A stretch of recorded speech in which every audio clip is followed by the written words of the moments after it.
Welcome back, everyone, to the Deep Dive.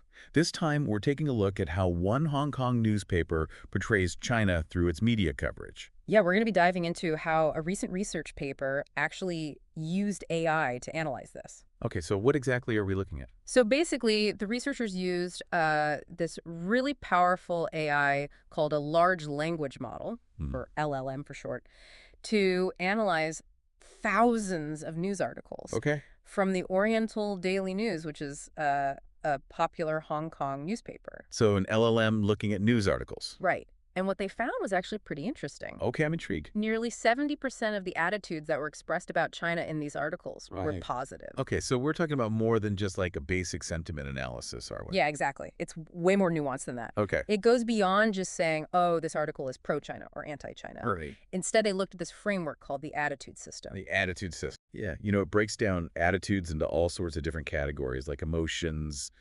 judgments, and even how the text values something.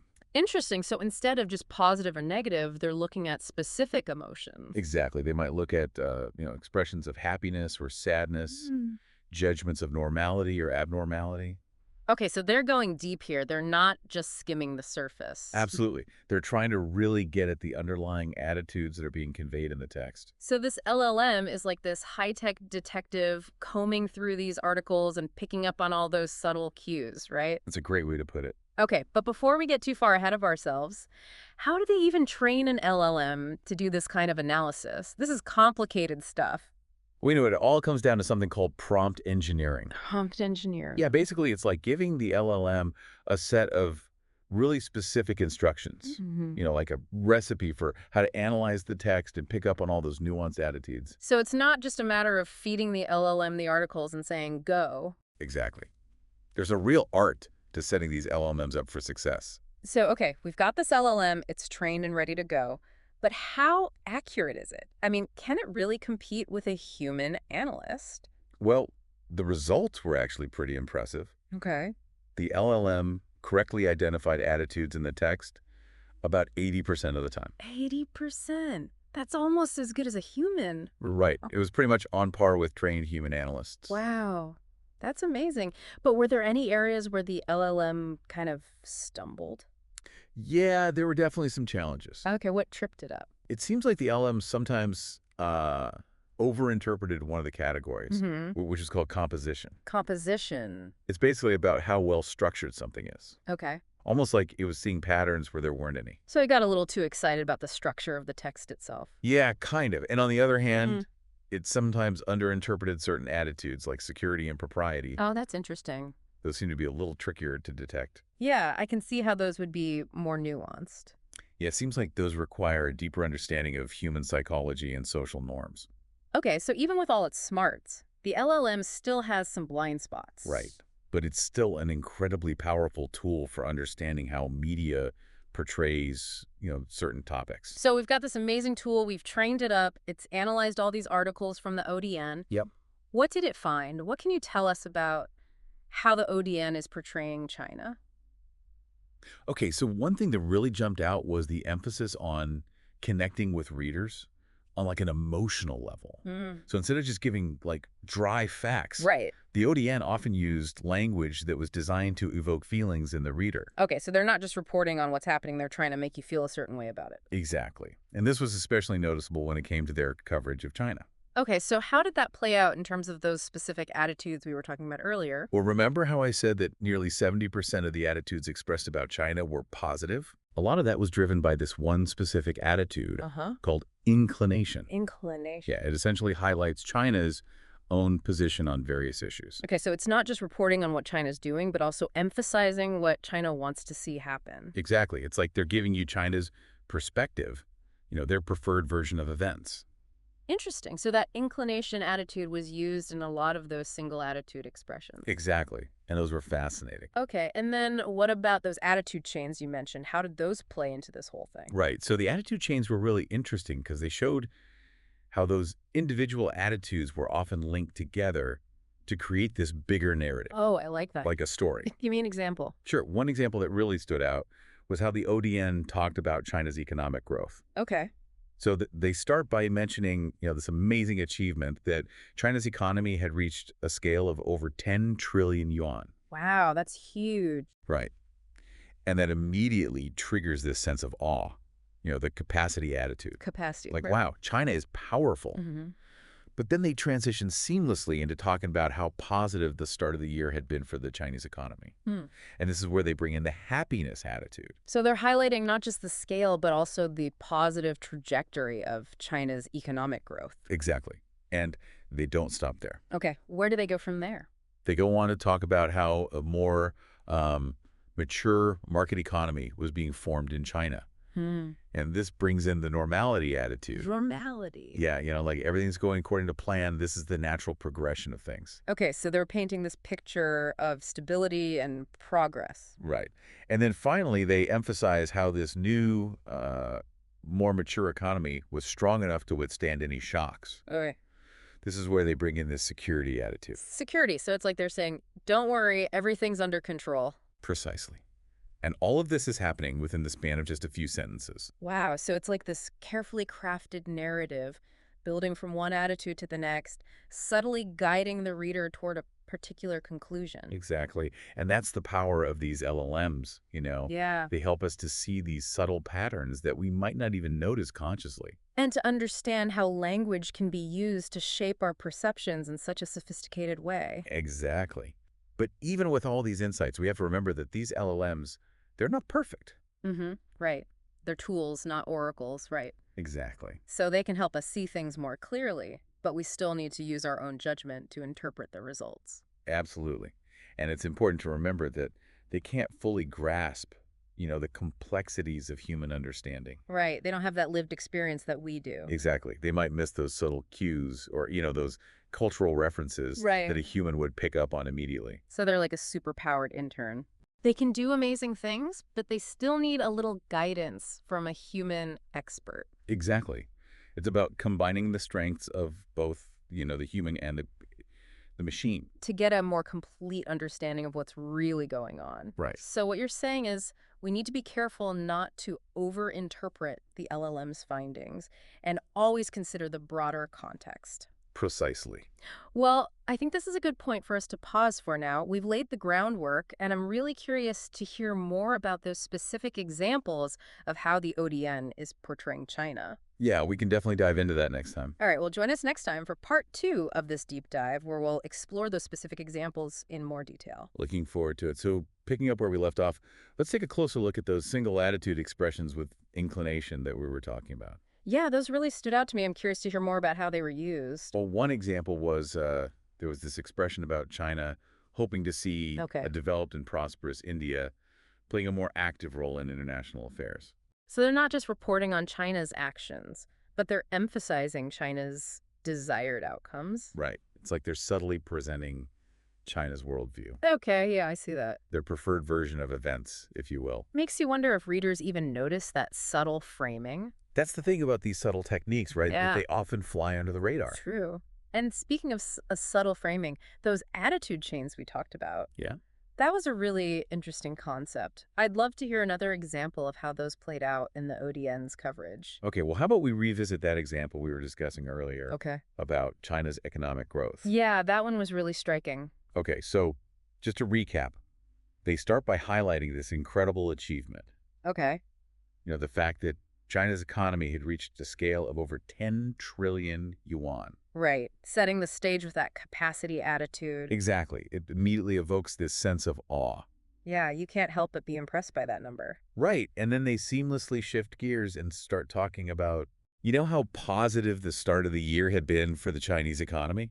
Okay, so they're layering on that happiness attitude. Exactly. So now they're emphasizing not just the scale, but also the positive trajectory of China's economic growth. That's like they're building momentum, drawing you into their narrative. Right. And they keep that momentum going by talking about how a more mature market economy was being formed in China. Okay, bringing in that sense of normality. Yeah, like everything's going according to plan. This is the natural order of things. Right, everything's under control. Precisely. And then to really seal the deal, Yeah. they emphasize how this new, more mature economy Mm-hmm. was actually strong enough to withstand any potential shocks or disruptions. Okay, and that's where the security attitude comes in. Exactly. It's like they're saying, hey, don't worry, everything's going to be all right. We're stable, we're resilient, we got this. It's a very reassuring message, especially in uncertain times. Absolutely. And the thing is, all of this unfolds so smoothly Mhm. within the span of just a few sentences. It's easy to miss the subtle way they're guiding your perceptions. Exactly. And that's why this research is so valuable. Mhm. It helps us see these patterns that we might otherwise miss. Yeah. And to understand how language can be used to shape our thinking in such a sophisticated way. Precisely. And it makes you wonder how many other media outlets are using similar techniques to shape the way we see the world. It's a little unsettling when you think about it. Yeah, it definitely raises some interesting questions about media literacy and the role of critical thinking in navigating the information landscape. Absolutely. So we've got these LLMs helping us to sort of decode the hidden messages in the media, Yeah, but we need to remember that they have their limitations. right. They're tools. And we need to use our own judgment too. Exactly. It's about using the LLMs as a starting point, Yeah. a way to kind of uncover those hidden patterns, but then using our own critical thinking skills to actually interpret those results Yeah. and, understand the broader context. So it's not just about letting the AI do all the thinking for us. All right.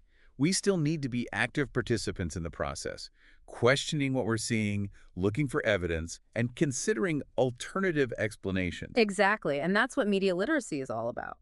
It's about empowering ourselves to think critically and to make informed decisions about the information we consume and share. Well said. I think we've covered a lot of ground today. We have. From the basics of LLMs and the attitude system to the complexities of analyzing media across cultures. Definitely. What are some of the most important things for our listeners to remember as they navigate the media landscape?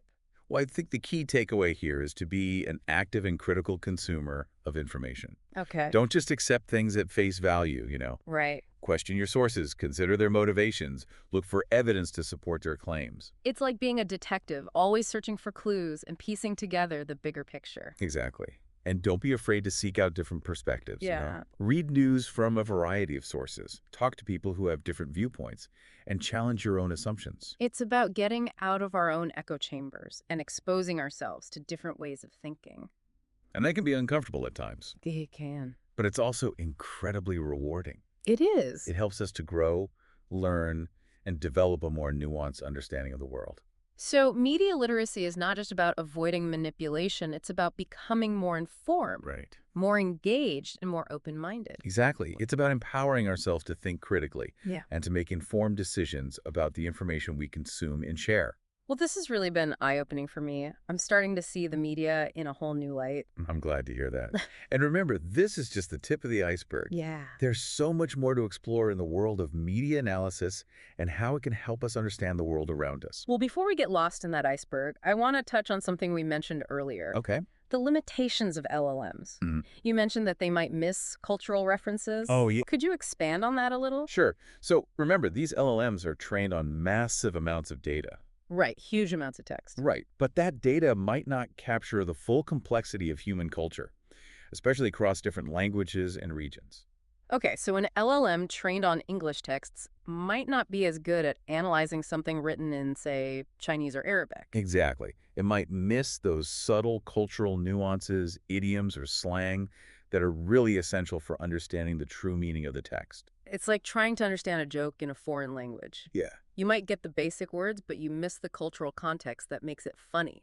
That's a great analogy. Mm. And that's why it's so crucial to have human experts involved in this process. Yeah. People who understand those cultural contexts and can kind of interpret the results of the LLM analysis. It's like we need a team of human translators and cultural interpreters to work alongside those powerful LLMs. Exactly. It's about combining the strengths of both humans and machines to get the most accurate and insightful analysis possible. So it's not just about the technology, it's about the people who use it. Absolutely. And it's about recognizing that AI is a tool, Yeah, a very powerful tool, right. but it's still just a tool. It's not a replacement for human judgment or expertise. Well said. Okay, this all makes me wonder, what are some of the ways these LLMs could be improved to better handle those cultural differences? Well, one important step is to train them on more diverse data sets Okay. that include texts from different languages and cultures. So instead of just feeding them English texts, we need to give them a taste of the whole world, so to speak. Precisely. Another promising approach is to develop specialized LLMs that are specifically trained for certain languages or cultural contexts. So, like having an LLM that's an expert in analyzing Chinese news and another one that's an expert in analyzing Arabic poetry. Exactly. That way, we can ensure that the analysis is really sensitive to those cultural nuances and doesn't miss any crucial details. It's like having a team of AI specialists, each with their own area of expertise. That's a great way to think about it. Okay, so more diverse training data and specialized LLMs. What other challenges do you see in this field of research? But one of the biggest challenges, I think, is developing ways to evaluate the accuracy of these Uh-huh. LLMs across different languages and cultures. Right. How do we know they're really getting it? Exactly. How do we know that they're truly capturing the intended meaning Yeah. and not misinterpreting things due to those cultural differences? It's a really important point. We need to make sure these LLMs are reliable and accurate, Absolutely. especially when we're dealing with these sensitive topics like, cultural understanding and media Right. The portrayals. stakes are high, Exactly. and that requires a lot of collaboration between linguists, Okay. computer scientists, Uh, and experts in different cultures. it's a team effort. It is to really develop those evaluation methods and ensure that this technology is being used responsibly. So it's not just about the tech itself, it's about the human element. Exactly. It's about bringing together the best of both worlds to create something that's both powerful and ethical. Well said. I think that's a great note to end on for today. Yeah, We've covered a lot of ground, but this conversation has really just scratched the surface. it has. There's so much more to explore when it comes to LLMs, Definitely. media analysis, and the future of how we understand and interact with information. Absolutely. This is a field that's constantly evolving. It is, so we'll have to revisit this topic again soon to see where things are headed. I'd love that. All right, well, that's a wrap for part 2 of this deep dive into the world of LLMs and media analysis. Thanks for having me. It's been a pleasure having you.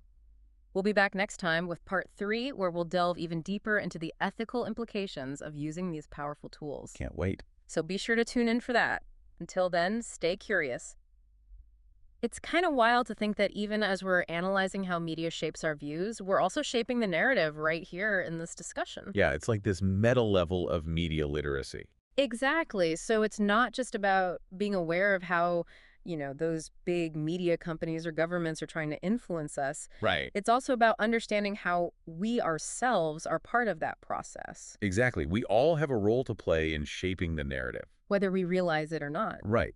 And it starts with being aware of the choices we make in our own communication. Like, the words we choose, Yeah. the stories we tell, the way we frame information. It's like we're all editors, in a way. I like that. We're all editors of our own little corner of the world. And as we've seen with this research on the ODN, even subtle choices can have a big impact on how people perceive things. Absolutely. And that's what makes this whole conversation about media literacy so important. Yeah, it's not just about, avoiding propaganda or fake news. Mhm. It's about understanding the power of language and using it responsibly. Exactly. It's about being mindful of the impact our words can have on others. Okay, so we've all got to be more media savvy, both as consumers and creators, but where do we even begin? Well, I think a good place to start is by developing that healthy skepticism we were talking about earlier. Okay, so don't just take everything at face value. Right. Question your sources, consider their motivations, look for evidence to support their claims. It's like being a detective, always on the lookout for clues. Exactly. And don't be afraid to seek out different perspectives. Yeah. Read news from a variety of sources, talk to people who hold different viewpoints, challenge your own assumptions. It's about breaking out of those echo chambers that we all tend to get stuck in. Exactly. Yeah, And I know that can be uncomfortable sometimes, it can. but it's so important for growth and learning. Yeah, it helps us to see the world in a more nuanced way. And ultimately, that's what media literacy is all about, right? Right. It's not just about protecting ourselves from manipulation. Hmm. It's about expanding our understanding of the world and becoming more informed, more engaged citizens. Beautifully said. It's about empowering ourselves to think critically and to make informed decisions about the information we consume and share. Okay, so we've got our detective hats on. Yes. We're questioning everything and we're seeking out those diverse perspectives. Love it. What else can we do to become more media savvy? Well, one thing that I think is really important, and we haven't talked a lot about it, is the emotional aspect of media literacy. Oh, that's interesting. Yeah, it's not just about analyzing information logically. It's also about being aware of how media can play on our emotions. That's a really good point. Like, I know for myself, Yeah. I've definitely been swayed by a powerful story or a compelling image, even when, like, logically I knew I should be more critical. Yeah, me too. It's like our emotions can sometimes override our rational thinking. Exactly. And that's why it's so important to be aware of those emotional triggers. Okay, how do we do that? Well, start by asking yourself, how is this making me feel? Okay. Is this appealing to my fears or prejudices? Right. Is it pushing my buttons? Exactly. Is it trying to manipulate me in some way? So it's like taking a step back and checking in with ourselves, Yeah, being aware of our own emotional responses and how they might be influencing our judgment. precisely. It's about being in tune with our own emotional compass, and not letting it be hijacked by media manipulation. I like that. It's like we need to develop emotional intelligence alongside our media literacy skills. I think that's a brilliant way to put it. Well, I think that about wraps things up for this deep dive. Yeah. We've explored some pretty fascinating territory today, from those specific techniques used by the ODN to those broader questions about media literacy in the age of AI. It's been a great conversation. It really has. That. And I think one of the most important things we've highlighted is that we're not just passive consumers of media. Right. We all have a responsibility to be active participants in shaping the media landscape. Absolutely. It's up to all of us to ensure that media is a force for good in the world. Well said. So, to our listeners out there, keep those magnifying glasses handy, keep asking those tough questions, and keep diving deep into the world of information. Until next time, stay curious. Happy diving.